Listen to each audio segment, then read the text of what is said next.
The instructor told my father, take your son away, your son fainted in the class. I received my black belt. Why was it important for you to learn martial arts? Yes. So he got very angry on my father and he took one knife and he came to stab my father. And I thought that my father will die now.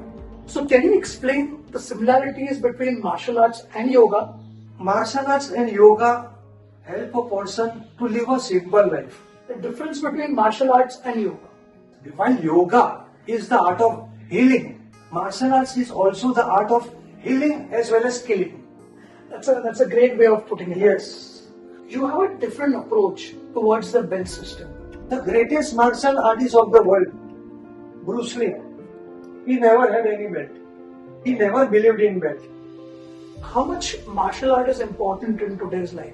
I think it should be made compulsory for everybody, even for men.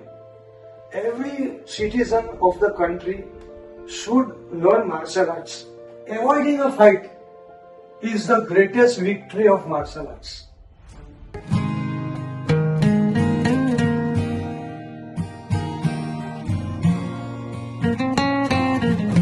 Hello everyone, my name is Vipul Thakur and today the guest on our show is Master Kushveer Engineer. So we have had a wonderful conversation with Master Kushveer Engineer. We have talked about Bruce Lee, the philosophies of Bruce Lee, his philosophy about the black belt.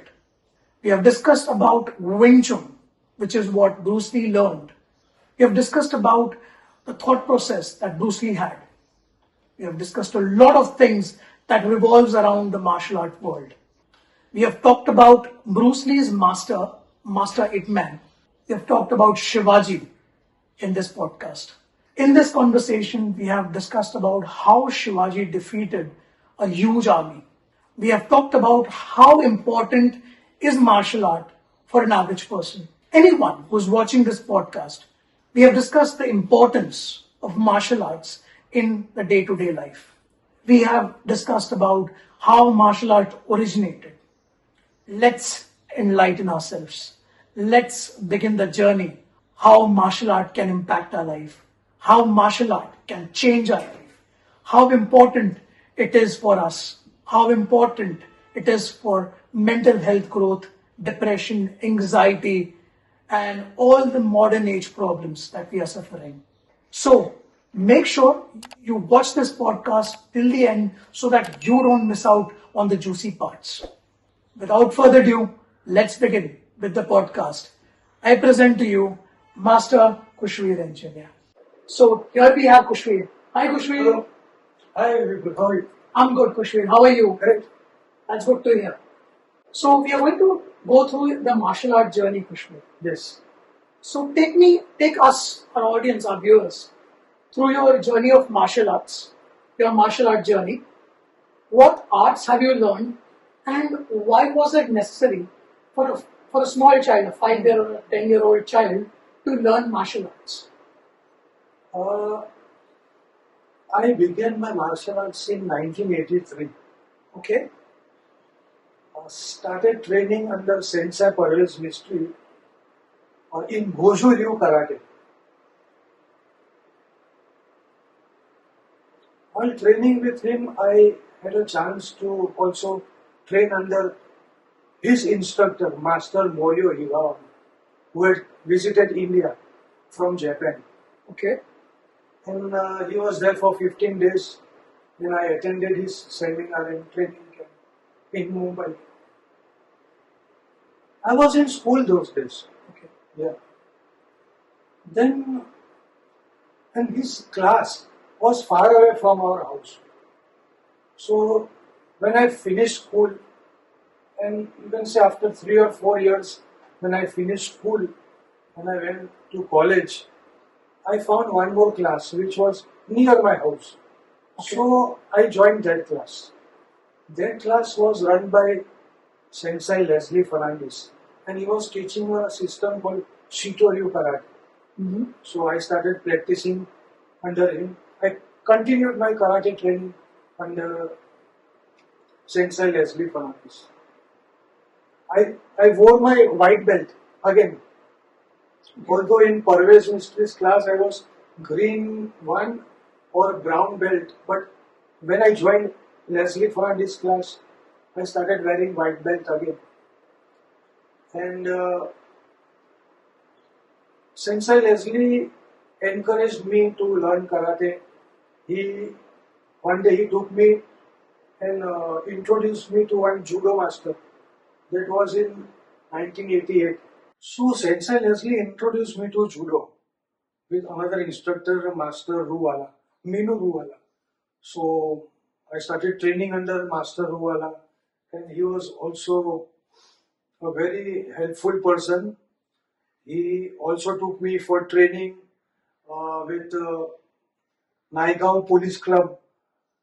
The policemen who trained there were from Special Reserve Police Force, and I trained together with them.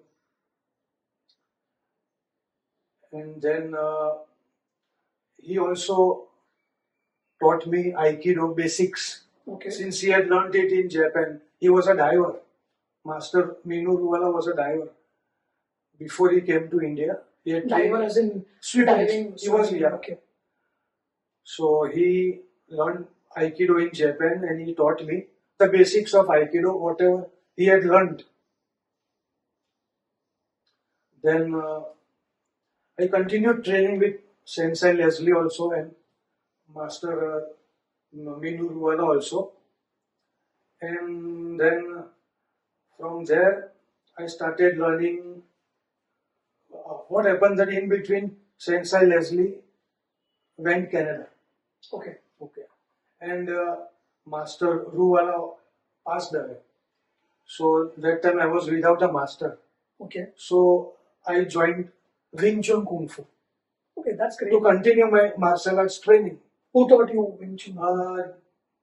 Shifu Jimmy Atia. This was around 1997.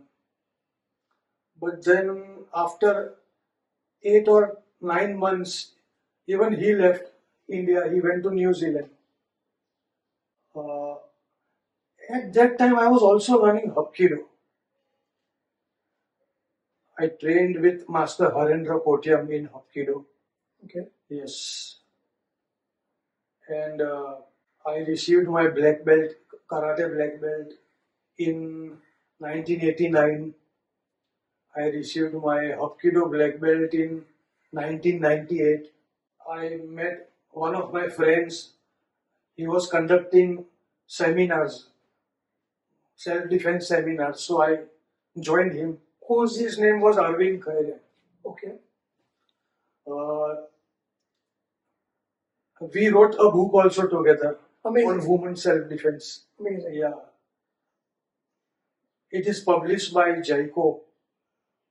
Against Close Encounters, the book's name. It is a book on women self-defense.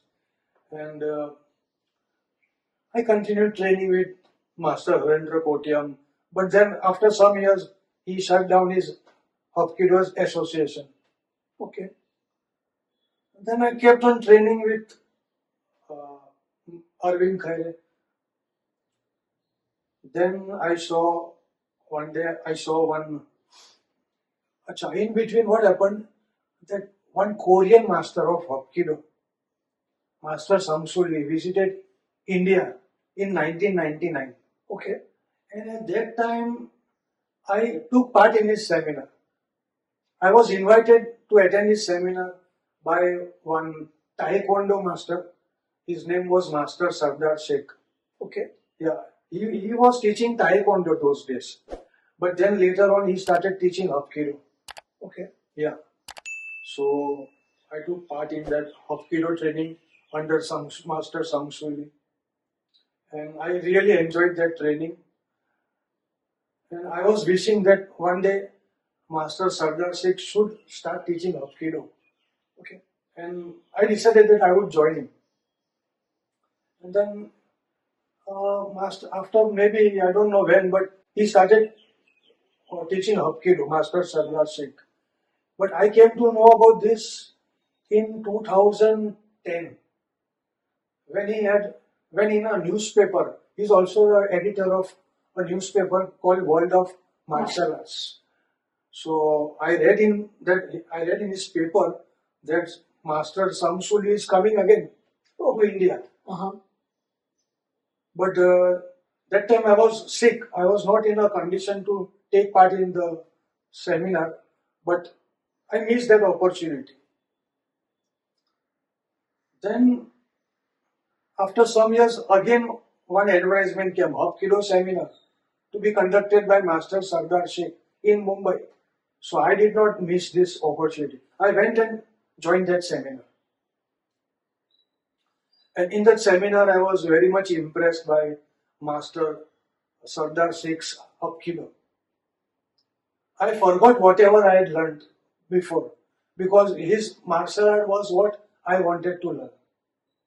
So, despite being a black belt with Harendra Potiam in his school of Hapkido, I joined Master Sardar Sheikh and learned his system of Hapkido. Okay. And I found Hapkido to be very much dear to me. It is my favorite martial art because it is very practical and it is on the point. Okay. I would like And to, it is a complete martial art. Yes. so I would like to tell our viewers that I met Kushveer over there for the first time at the martial art class, and Yes, he was the yes. head instructor at the martial art class at Marine Drive. And that martial arts class was Sardar Sheikh's class. Yes. Exactly. So I was one of the students of Sardar Sheikh. Yeah. I started karate training in 1983, May 1983. Uh-huh. Okay, which is almost 42 years ago. So it will be 40. 41 or 42 years ago, yeah. Okay. In May 1983. And on the very second day, after 15 minutes of the class, I fainted. I fainted and I was told to take rest. And then the instructor told my father, take your son away, your son fainted in the class. And my father was more worried. See, I told you not to join all these things, but you were very ziddy. You wanted to learn. So now pay for it, all these things. He got very annoyed with me. But I never gave up. You never gave up. No. And you're still learning martial arts. Yes, I am still learning. I'm still practicing on my own. Actually, till the lockdown, I was training under my beloved master Sardar Sheikh. Hapkido. I was training in Hapkido. So moving to the next question, Kushveer. We discussed something about your past Yes. as a child. Yes. Tell us something about that. Why was it important for you to learn martial arts? Yes, very nice. See, usually many people join martial arts classes because they get inspired by Bruce Lee movies or Jackie Chan movies. A lot of them. In my case, I did not know who was Bruce Lee. Because when I was small, Bruce Lee's last film was released in Mumbai and it was an adult film. So I did not even see that film. What was the name of that movie? That movie was Enter the Dragon. It had released in Bombay in 1974 or 75 or 76, I don't remember. So, in my case, when I was a 5-year-old child, some electrical work was going on in my house. And it was a Sunday and a lot of banging was also happening. So we are staying in a joint family and some of my uncles took objection. Okay, we are getting disturbed.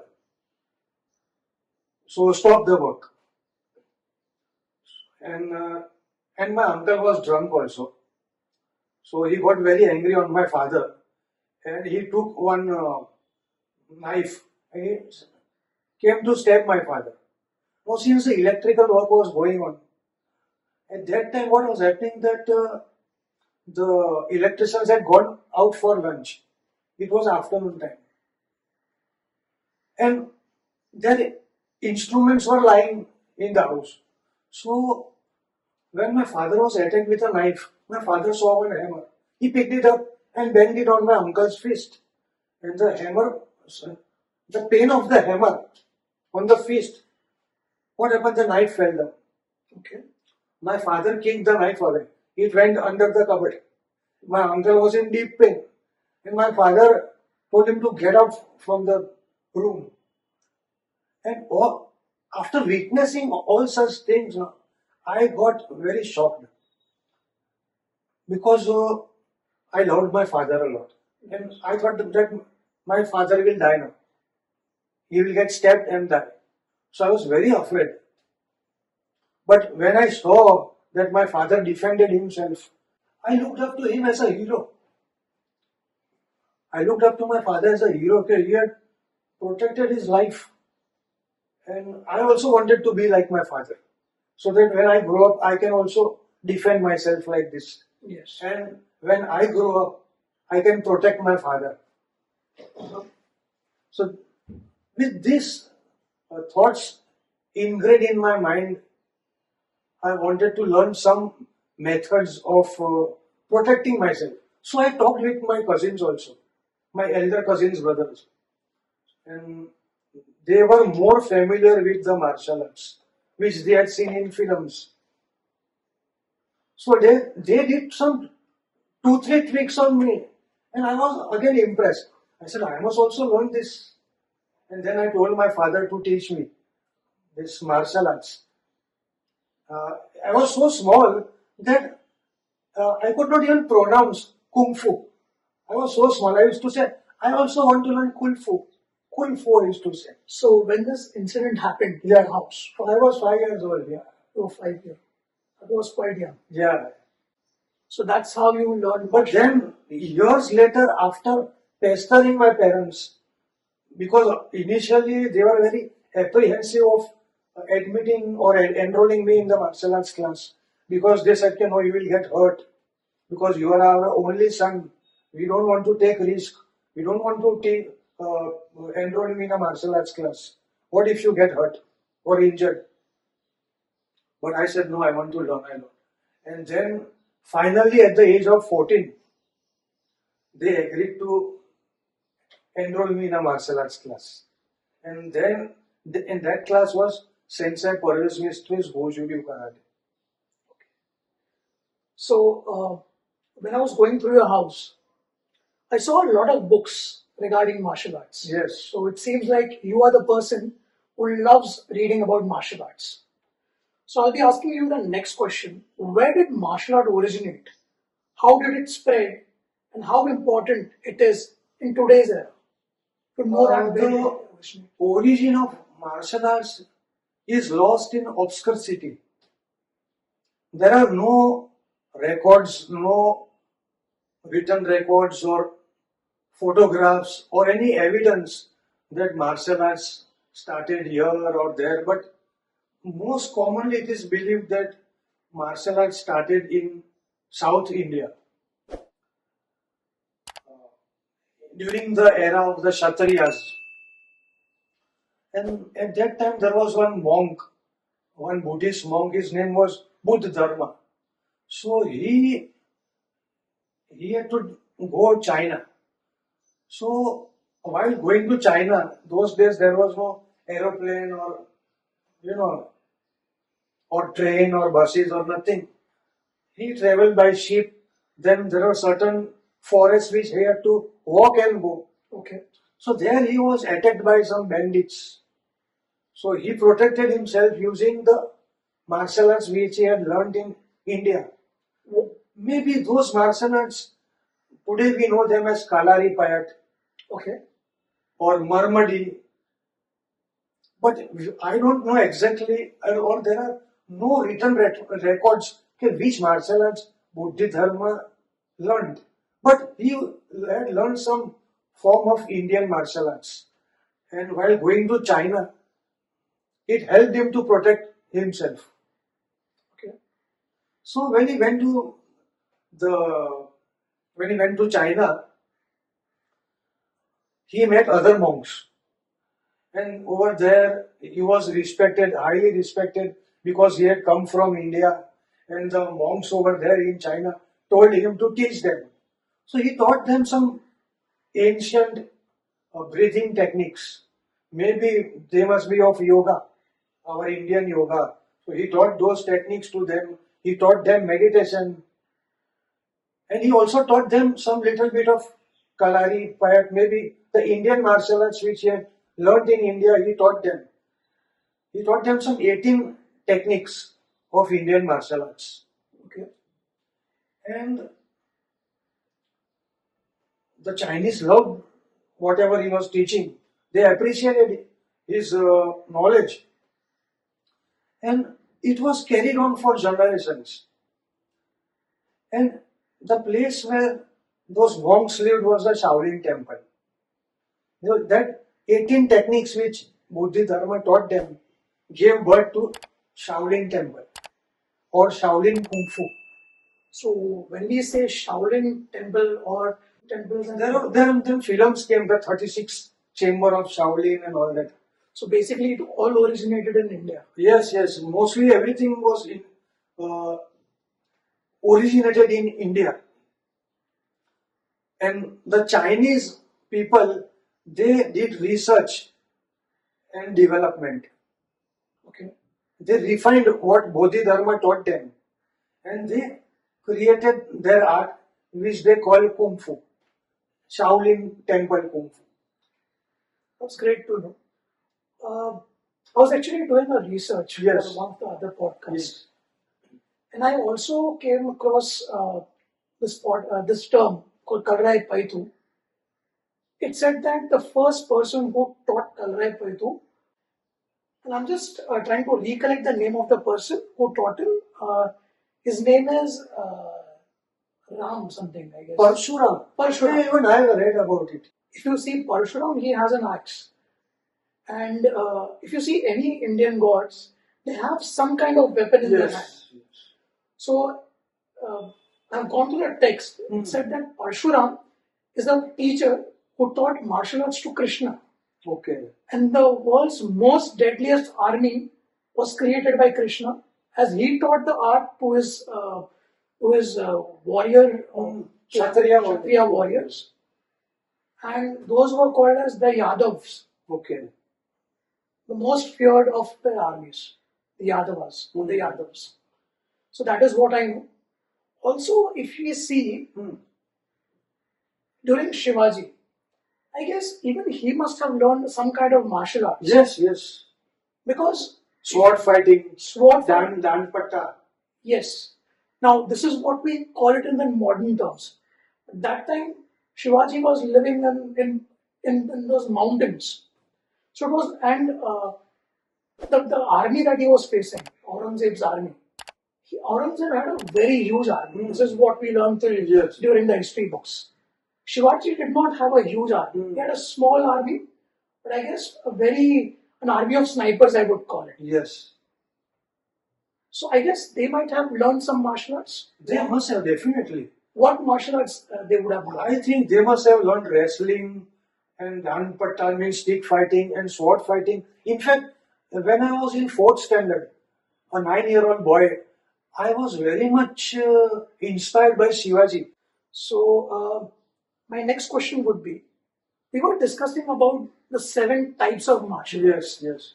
You told me about the 7 types of martial arts, and this is your theory of 7 types of martial arts. Yes. So I really like that theory. Can you explain our audience, our viewers, Yes. what are the 7 types of martial arts, and why is it important for an average person to understand the 7 types of martial arts so that they can make a better choice for themselves? During the lockdown, when people were sleeping, I used to think a lot. I used to practice martial arts. My master, Sardar Seth, used to give us online training in Hapkido. So I used to take part in that training also. And during the day, I used to think about martial arts. And I came up with an idea that there are different type of martial arts. Although they may vary, like Hapkido, Judo, Karate, Kung Fu, etc. But no, my observation was different. But I realized that there are 7 types of martial arts. The way they are practiced. One is traditional martial arts. Then there are fitness-based martial arts. Then there are cinematic-based martial arts. Then there are sports-based martial arts. Then demonstration-based martial arts. And the self-defense version of martial arts. Which is the military version of martial arts? Military version of martial arts, you can say Spetsnaz, a Russian martial art, or it is not taught in India, but Krav Maga, Krav Maga. It is not Maga. The literal pronunciation is Krav Maga. Okay. It's an Israeli martial art, so that is a military-based martial art. Now, we are going to break this question into 7 different parts. Yes. You said traditional martial arts. Can you explain more about it, please? Traditional martial arts are karate, aikido, jujutsu, and many others. Because these martial arts were practiced thousands of years ago. Okay. And they are still being practiced in the same way as they were practiced thousands of years ago. Okay. Yeah. Moving Even on. Hapkido is a traditional martial art. Yeah. Then you said there are fitness-based Fitness-based martial arts, sir, you can say Tai Chi. Tai Chi. It has got very good health benefits. Then cardio kickboxing. These are fitness-based martial arts. Even Aikido, because it develops ki power, Okay. internal energy. But usually cardio kickboxing and Tai Chi are considered as fitness martial arts. The third one you said is the cinematic martial Cinematic martial arts, which are spectacular, which look good on the screen arts. Okay. for films. So, the cinematic martial arts could be Kung Fu, Taekwondo, Karate. What I feel is, in cinematic martial arts, they mix a couple of martial arts together, Yeah. form something very different, and then they show So it. they also nowadays they are adding parkour. Yes. It is not a martial art, but it is a form of gymnastic type of thing, parkour, and they show in films. Okay. The third one is the military-based martial arts. Military, I told you, Krav Maga. Okay. Krav Maga, sorry. Krav Maga is a military type of martial art. It's a good martial art. It is very effective.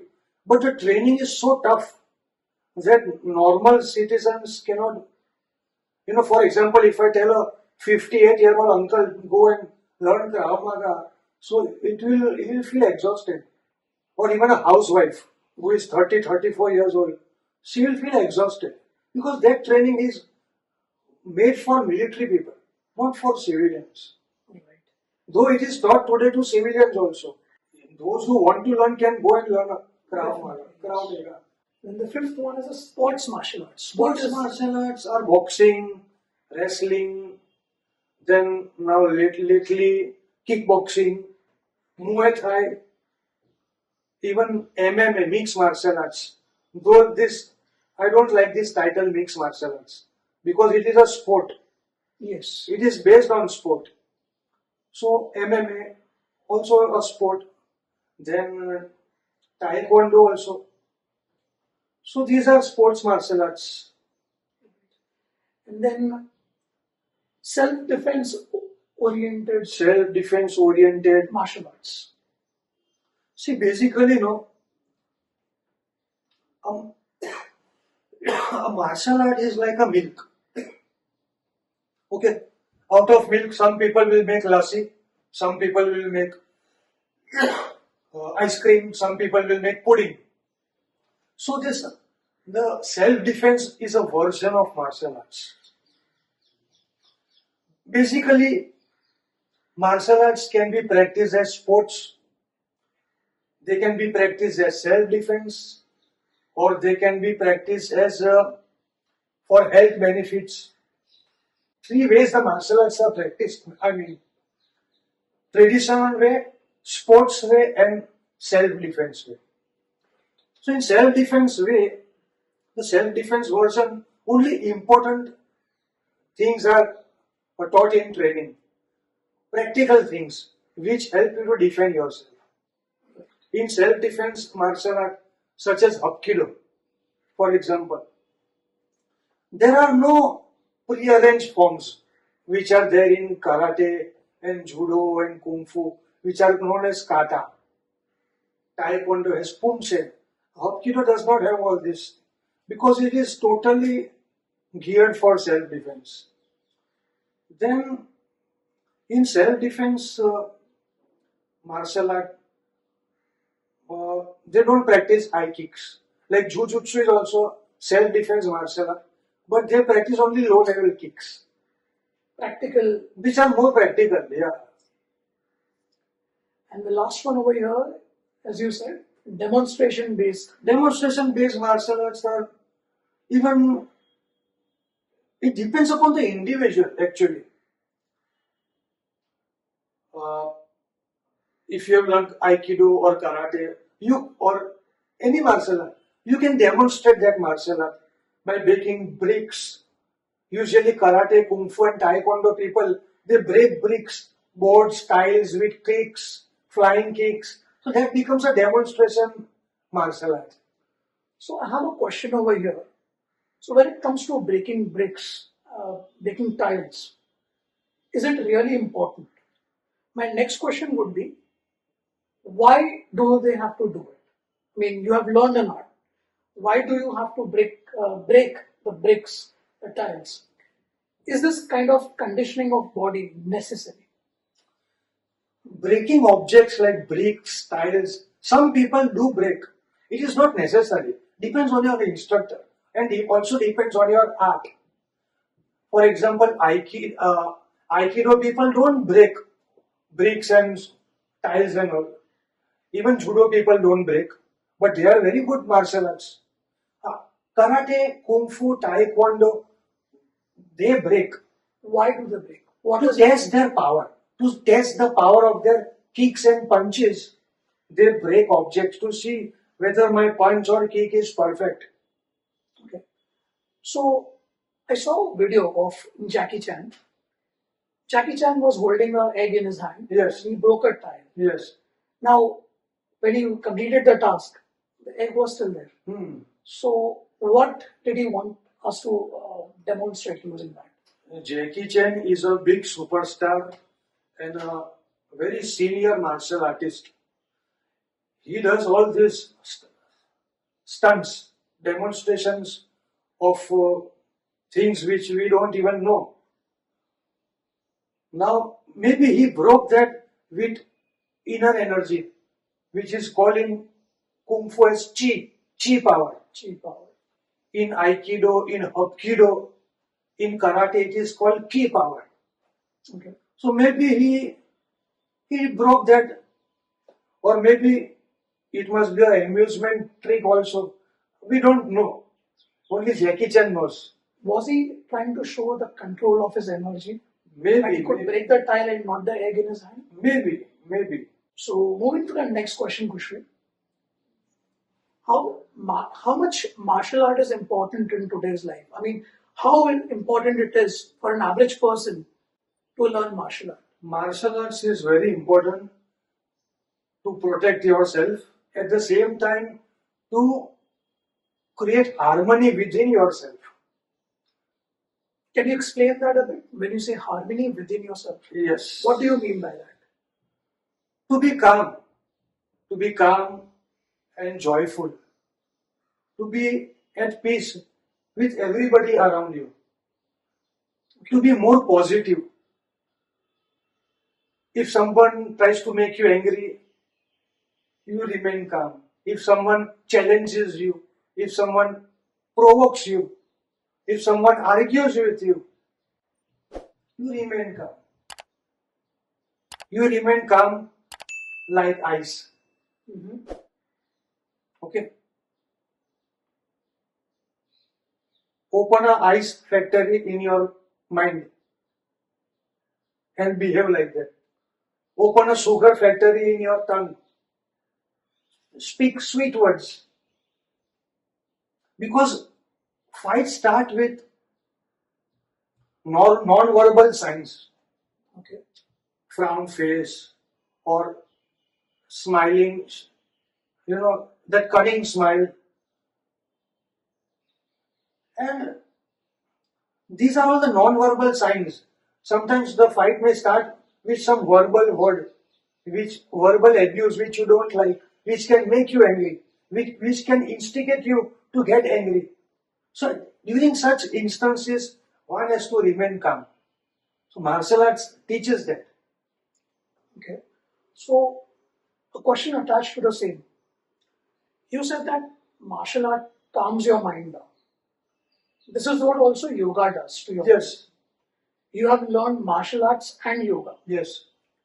So, can you explain the similarities between martial arts and yoga and the difference between martial arts and yoga? So, let's start with the similarities first and then moving towards the differences. Uh, Martial arts and yoga both stress on meditation. Meditation, concentration, visualization. They also encourage one to live a healthy lifestyle. Means those who are practicing yoga and martial arts, they refrain from smoking, indulging in alcohol, drugs, and many other such bad habits. Okay. Martial arts and yoga help a person to live a simple life. Going to bed early, waking up in the morning early, and start practicing meditation. After meditation, do some breathing exercises, then stretching exercises, limbering up your body. So, there are positive things, positive benefits in martial arts as well as yoga. Okay. Now, the differences are that while yoga is the art of healing, Okay. healing art, yoga, Uh-huh. martial arts is also the art of healing, but martial arts goes a step forward. Martial arts is also the art of healing as well as killing. That's a great way of putting it. Yes. Killing means not to go and kill people, no. To kill one's ego, to kill one's anger, to kill one's lust, to kill one's greed, to kill one's jealousy, to kill one's selfishness. All these are internal enemies. So a martial artist concentrates on killing these enemies. Understand? And when he tries to control himself, when he has realized the enemy within himself, he can easily recognize the enemies outside who come all of a sudden. And that time he does not kill, he tries to control them through talking, through using kind words, through negotiating, through convincing them, through explaining them that violence is not the answer. Or conflict is not the answer. When there is understanding between two people, conflict disappears. So understanding is very important. So the martial artist creates an understanding. Okay. He only kills as a last resort. If the attacker comes with some weapon, then the martial artist cannot stand like a statue and say, come on, I am a punching bag or I am a statue, attack me.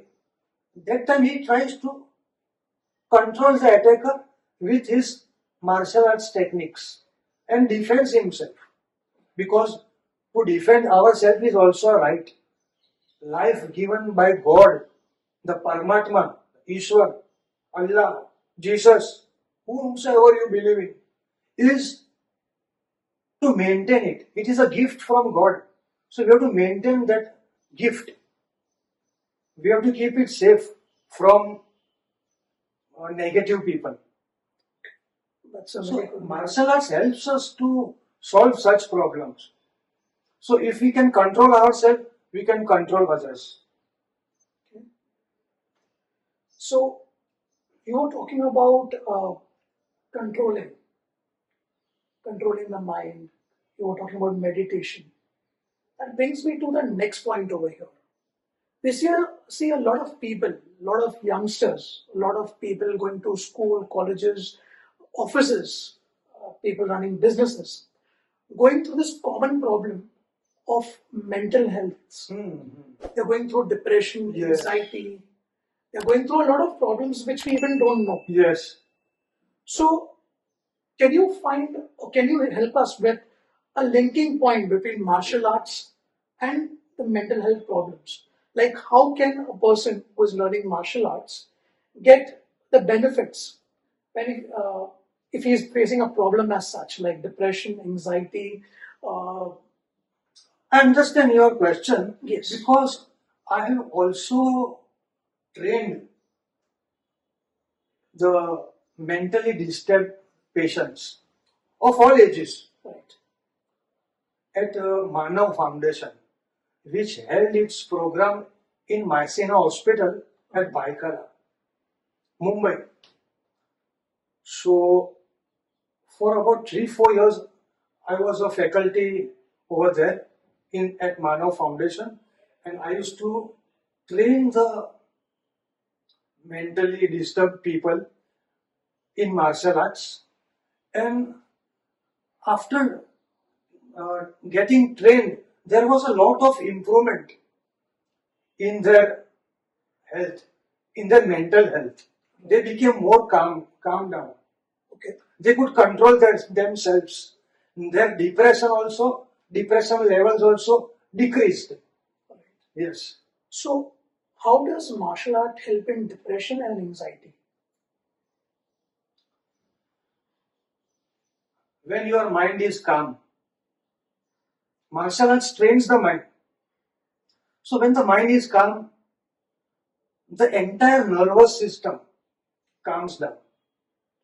There is a saying in martial arts, stiff mind, stiff body. So mind full of anxiety and stress affects the body. Okay. Your mental status affects your physical status. Correct. Okay. So when as in martial arts like Aikido, Hapkido, Judo, the mind is trained, severely trained through meditation. In karate, it is trained through kata practice. So what happens now? That the martial artist develops willpower. His willpower becomes so strong. His spirit becomes indomitable. And so anxiety, stress and all this, the martial artist doesn't bother about such things. For him it is mind over matter. Okay, that's a great. He lives in the present. That is why Zen martial arts, Zen, which is very much stressed in karate, Aikido and Judo, in Hapkido, Zen.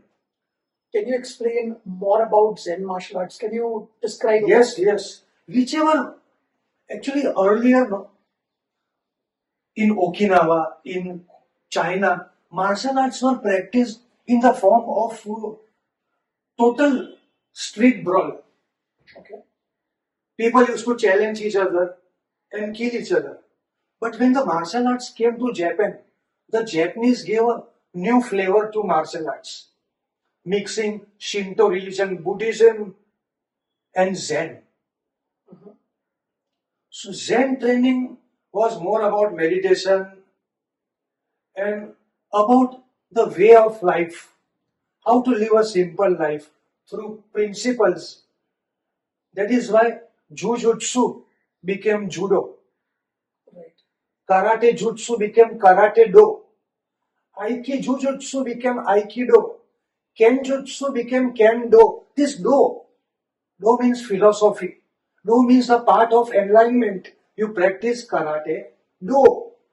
You practice judo, do. It means you practice these arts with enlightenment, with Zen principles. That is how they were transformed from fighting skills. Jujutsu became judo. Even Bruce Lee, he liked this philosophy. So he called his concept, which he created, as Jeet Kune Do. He put that Do. Do means philosophy. Even our Hapkido founder, he said, no, my martial art which I am creating is only for self-defense. Right. But when he taught the brutal techniques of Hapki, in those days he was not calling it Hapkido. It was called Yusul, soft arts. Okay. Yusul, Kido, and different types of names. But when he realized that his students were becoming more violent, using the dangerous techniques which he taught them, so he said, no, I have to put some philosophy. Otherwise, my students will become gundas. They will become thugs. Correct. So he saw the philosophy of judo. He saw the philosophy of karate do. He saw the philosophy of aikido. Then he realized even my art should have a do. That is why he started calling his art Hapkido. So is this And the meaning of the art was way of coordinated power. Means you blend your attacker's power with your own and use that power to topple him. so is this the difference between a martial artist and an average goon on the street? Lots of difference. See, a hoodlum, a goon or a hoodlum or a thief does not have the patience to learn kung fu. Correct. He doesn't have the patience. He prefers to buy a weapon. He prefers to buy a knife or a sword or a gun. He prefers to buy a weapon instead of creating one. A martial artist will develop his body into kung fu or karate. He will develop his body into hapkido as a weapon by hard training, by his efforts, by his perseverance. A hoodlum or a goon or a thief will prefer to buy a weapon. A martial artist also uses weapons. Karate people use nunchaku. In Hapkido we use the stick, knife. Aikido people also use knife. But those weapons which we do are systematic. Training is systematic. The weapons training is more scientific. A hoodlum doesn't know all that. He just buys a knife and starts cutting people like a mad person without any self-control. Correct. So there is a difference between martial artist and a goon or a thief. Okay. Moving to the next question, Yes. Kushri. We have seen a lot of let me frame this question in a good way. When we say women, and we are living in the 21st century, now there is a war going on in certain part. There are atrocities done to women. I've seen a couple of videos, and I don't wish to take sides over there. But then this brings me to the next question over here. How important is it for a woman, for a woman or for women to learn martial arts? Why is it important? And how important it is for all three of them, or for women and children to learn martial arts? To be very precise, although women and children and senior citizens do need to learn self-defense. I think it should be made compulsory for everybody, even for men. Every citizen of the country should learn martial arts, should learn self-defense at least for 3 years. It should be made compulsory.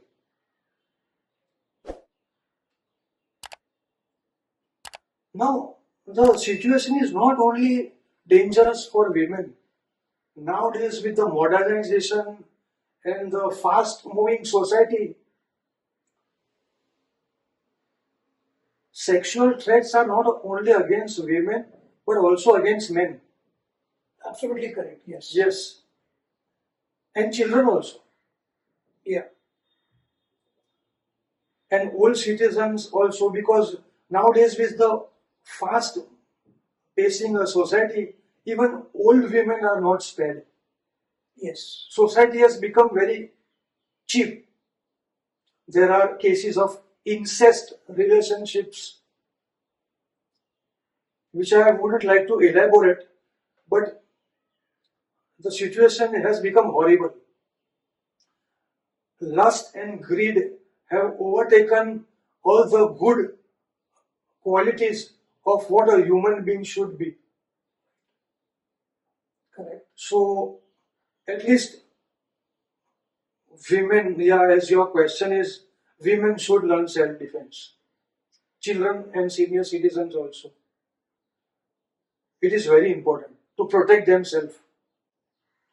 So now a lot of people would be watching us right now. Yes. So what is the age when a child should start learning martial arts? And when we talk about old people, we talk about people who have bone problems, muscle problems, people who cannot hold a couple of limbs. So can they learn martial arts too? Everybody can learn martial arts. In fact, I was teaching martial arts. I've taught martial arts to the visually impaired also.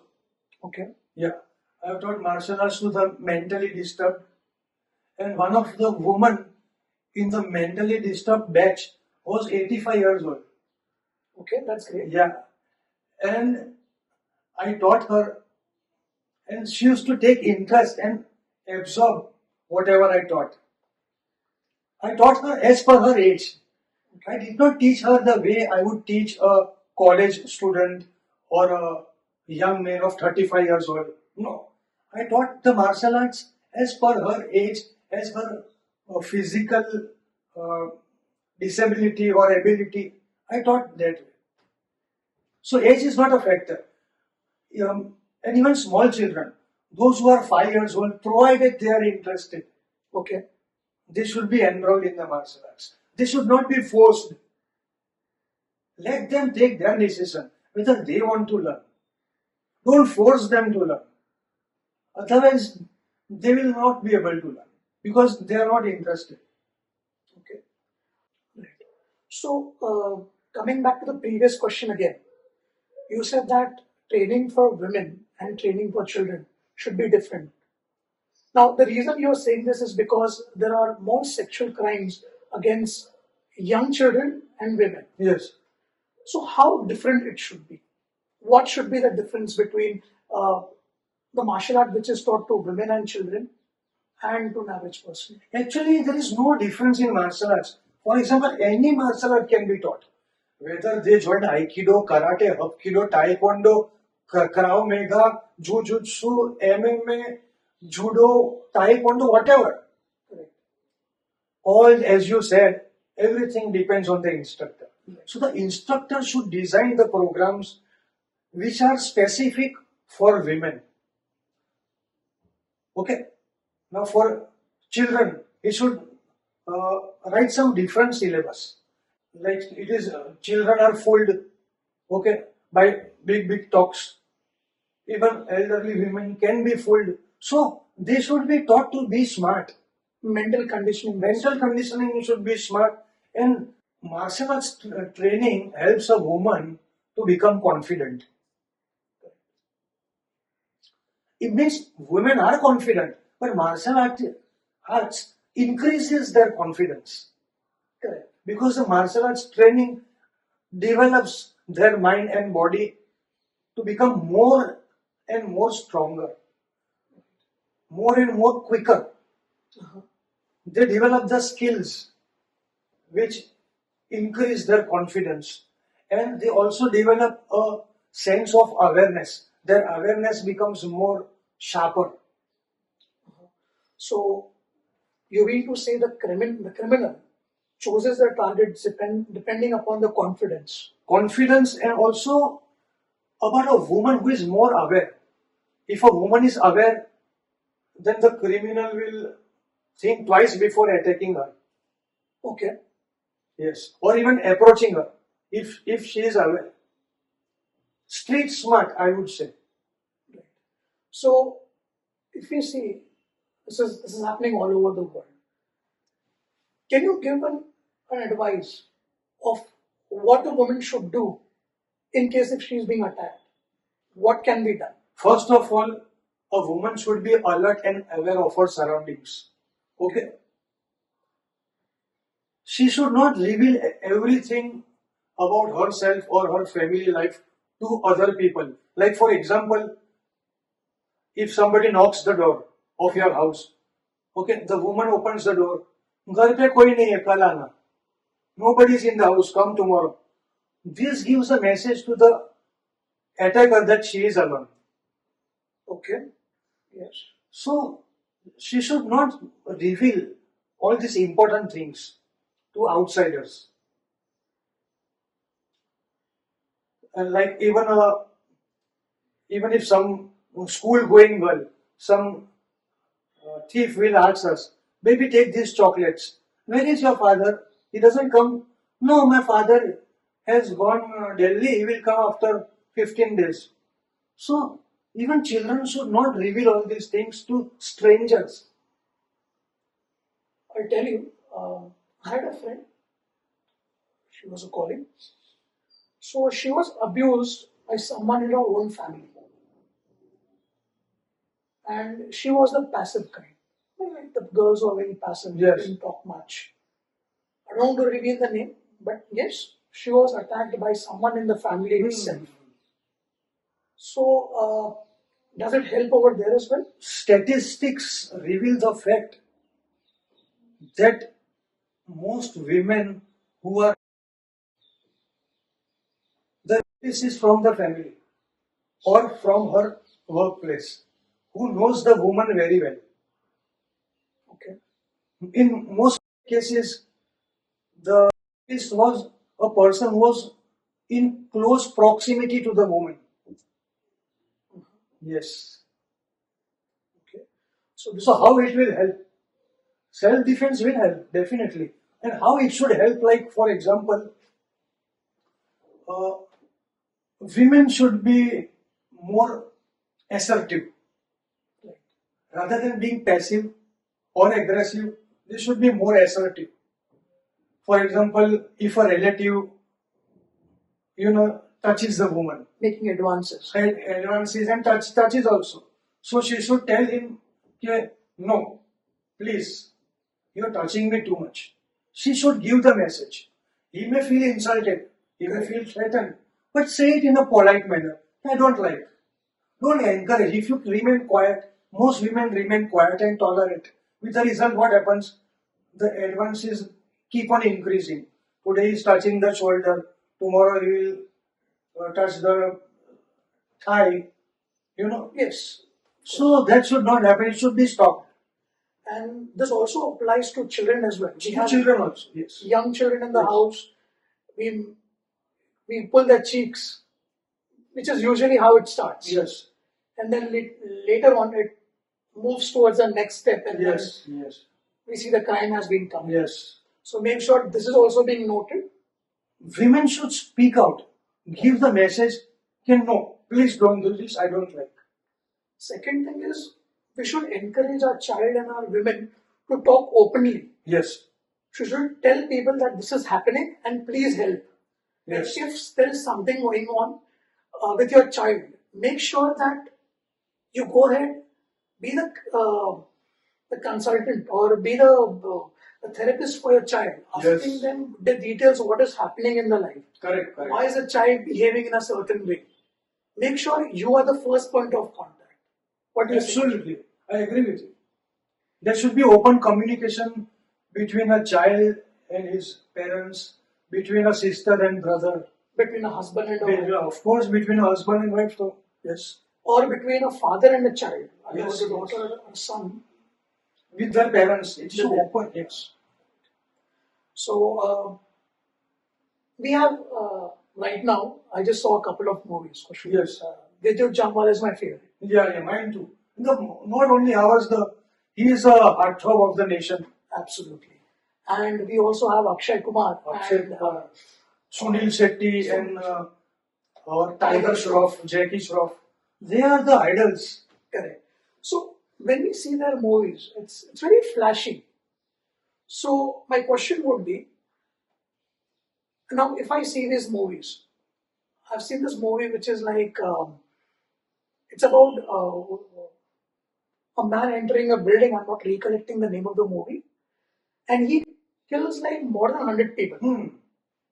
So, and also in some of the Bollywood movies, Yes. we see one actor Yeah. killing 10-15 people at a go. Yes. Is this really possible? Also, how is it possible? Or can this be done in real life if a criminal is attacking your family? First of all, we should respect the law. Law. Always respect the law of your country. Okay. In case of emergency, always take police help. Never take law in your hands. No matter you may be a very good expert. Remember, the martial arts philosophy is a real martial artist is no fighter. A good martial artist is no fighter. He will not fight. Avoiding a fight is the greatest victory of martial arts. Avoiding a fight, yes. Subduing the enemy without fighting is the real sign of a martial artist. Okay. Is the real sign of his skills to subdue the enemy without fighting. Acha, in films, John Abraham, Sunny Deol, all these film actors, they fight with 10 people. Yes. That is for entertainment. That is written on the script of a film. So the complete fight is scripted. It is choreographed. Then plus photography, special photography effects, stuntmen are there. They do all this is a teamwork. That is for entertainment. In real life, all this is not possible. So, and even if you beat 10 people, the police will catch you. So why go into trouble? Because as responsible citizens, we are not supposed to take law in our hands. We are not supposed to create nuisance by fighting on the road. No matter any possibility or condition, whatever the circumstances, we are not supposed to assault any other human being. It is not our right. It is the right of the police. Okay. So when you're pushed to a level, Yes. then you can use your skills. You can use your skills, but that also up to a certain limit with the necessary force only to subdue the attacker. Okay. You cannot use full power karate or full power hapkido. No, that is illegal against the law. This is a very important factor, aspect of learning self-defense. Never use violence. Never use martial arts for violence. So when you say this, it's for all those people who learn martial arts, Yes, for all. end up hitting their child, their wives. No, those who learn martial arts, they don't hit their wives and children. If some maniacs like these are hitting their wives and children after learning martial arts, then they have not understood the martial arts. Okay. They are using martial arts in a negative way. Martial arts is for your protection and for the protection of your friends and family and relatives and also other citizens who are walking on the road or who are passengers. As a martial artist, it is your duty to protect them, Uh-huh. not through violence, but through neutralizing the situation. Yes. We must never take law in our hands. Never. Always respect the police. Always respect the law. Now, this is a conversation that we had before shooting this podcast about Wing Chun. Hmm. So, you told me a very interesting fact that Wing Chun was created by a woman. Can Yes. you explain more about this? Wing Chun Kung Fu is the art of sensitivity. It relies more on speed rather than power because it was invented by a Shaolin nun, Okay. Nagmui. Her name was Nagmui. Nagmui. Yes. She was one of the 5 Shaolin nuns or 5 Shaolin fighters, you can say. The other remaining were men. 4 were men, and she was the 5th one. They escaped from the Shaolin temple because the troops of the king had destroyed the Shaolin temple and killed many Shaolin monks. So these 5 people escaped and they went to different places. Some went to China, some went to Mongolia, some went to Korea, some went to Japan. They went, where they went, we don't know. Whether they died also while going. But this Nagmui, history says that taught Nagmui taught this Kung Fu, the Shaolin Kung Fu, to one beautiful, pretty young girl who was in love with one boy. But her father wanted her to marry some other person. So when she was on a date with her lover, that person who wanted to marry her came and started fighting. So this girl who had learned Kung Fu from Nagmui, she defended herself and her husband, Okay. would be husband, And this is when? When did this happen? thousands of years ago. A woman defending her own self. Yes. And her husband also she protected. Okay. She protected him so effortlessly that he became her student. And he learned that Kung Fu from his wife, would be wife. Okay. And he became an expert in Kung Fu. And then he said, okay, we should teach this Kung Fu to other people also. And she said, okay. Then they opened a class. And that class name was the girl's name.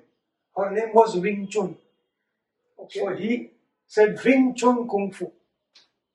That is how Wing Chun Kung Fu originated and flourished throughout China, Hong Kong.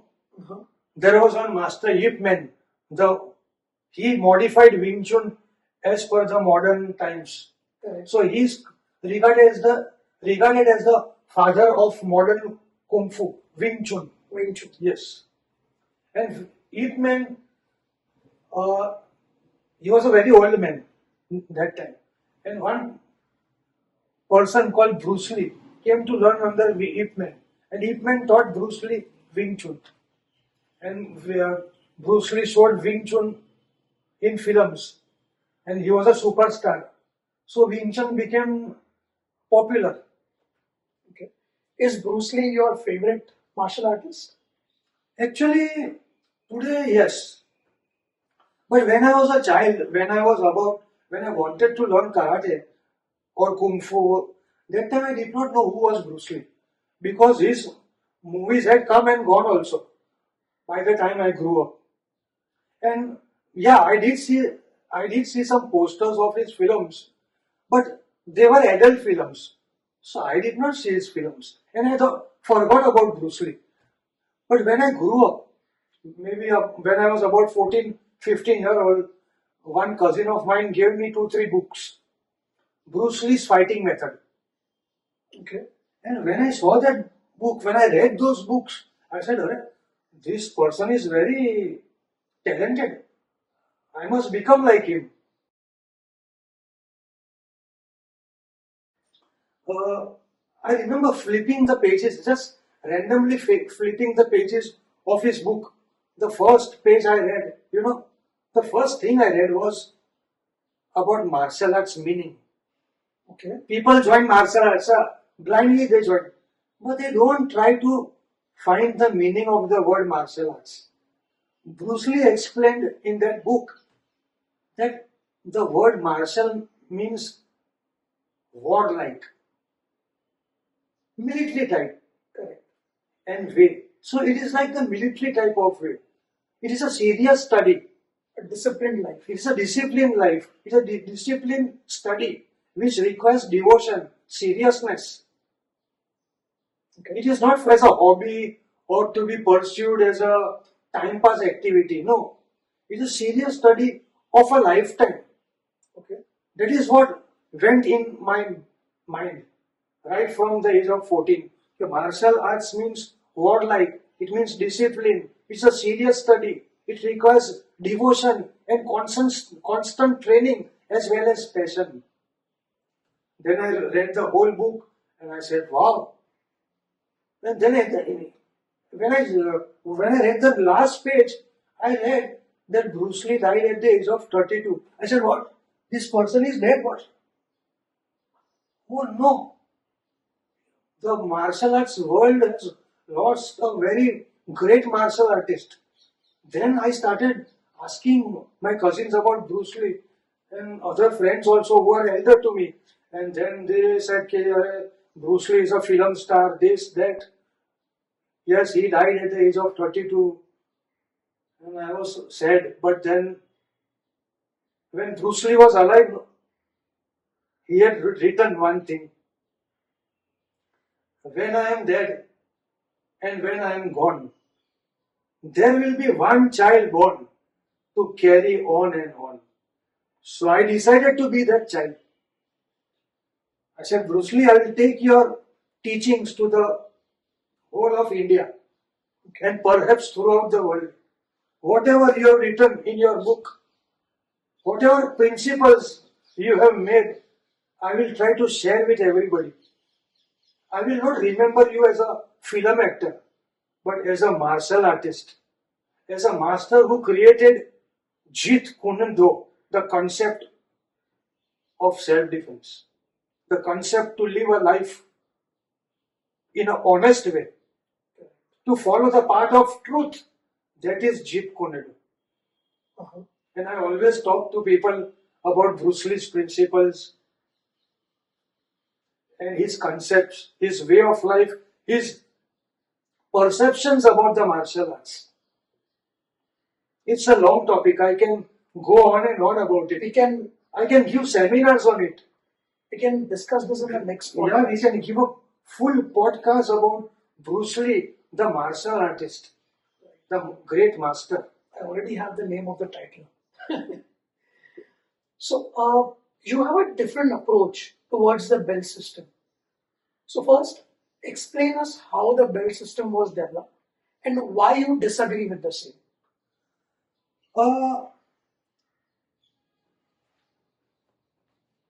I am neither with nor against. Okay. Okay. A martial artist believes in balance, yin and yang, positive and negative. Okay. Absolutely. So I look up to things from yin and yang. Even our Hapkido has got a yin and yang symbol. Even Hapkido is based on yin and yang. Balance. Darkness, light. Day, night, male, female. So everything has got two sides of a coin. So the bell system was created by judo founder Dr. Jigoro Kano. He had many students and he could not distinguish which students were juniors, which was intermediates, which were seniors. So and what to teach to whom, Absolutely. which techniques to teach to whom. So he segregated the juniors, intermediates, and the advanced students. He gave white belts to all the juniors, beginners. Beginners. Now those who were little proficient, he gave them brown color belt. Okay. Yeah, okay, you have some idea of judo. And those who are advanced, he gave them black belts. Okay, you are in the advanced category. Now I have a clear vision whom to teach what. So he created belts for himself so that he could understand what to teach his students. So before this, there were no belts. There were no belts. There were no belts. Either in Kung Fu or Karate or Judo or Jujutsu, there were no belts. So this approach I like. He created 3 belts, white, brown and black. I like this approach. Then after many years, no, other martial arts like Karate, Aikido, Hapkido, Jujutsu, they also started giving belts to their students. And when the martial arts went to America, the Americans started giving rainbow colored belts. White belt, yellow belt, blue belt, green belt, orange belt, purple belt, brown belt, red belt. And then slowly, the belts became an obsession. That is the negative part. Then the world became so commercialized that people started buying belts. I'm giving you so many dollars, you give me so many belts. You promote me to higher belt. So that is wrong, which I don't like. So, when I see people who have trained under me, I have been teaching martial arts since October 1987 as a brown belt. Okay. Yeah. And since 1987, I have been teaching martial arts. Off and on. Yes. Many people have trained under me. And today, I see people my own students who learned under me. They are teaching martial arts also, and they call themselves 6 Dan, 7 Dan. So I laugh. Okay, he learned under me, and today he is calling himself a 6 Dan and 7 Dan. Uh-huh. So this amuses me, and I feel that they have lost the track. They have gone in the wrong direction. This is like flexing your possessions like a black belt.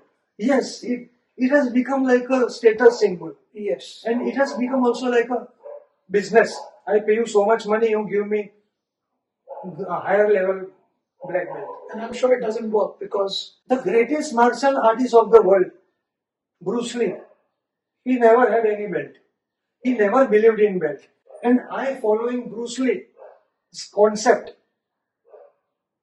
I follow Bruce Lee's concept and I agree with his principle. I agree with his mindset. So that is why I also don't believe in the belt system. After practicing the martial arts, this is my 42nd year in the martial art, and I just hold a 2nd degree black belt. okay. I could have become 6 Dan, 7 Dan also. But I never ran after belts.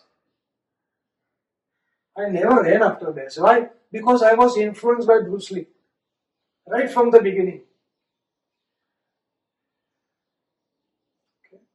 When I was in Parvez Mistri's class, Gojuryu, in 1983, there was one condition.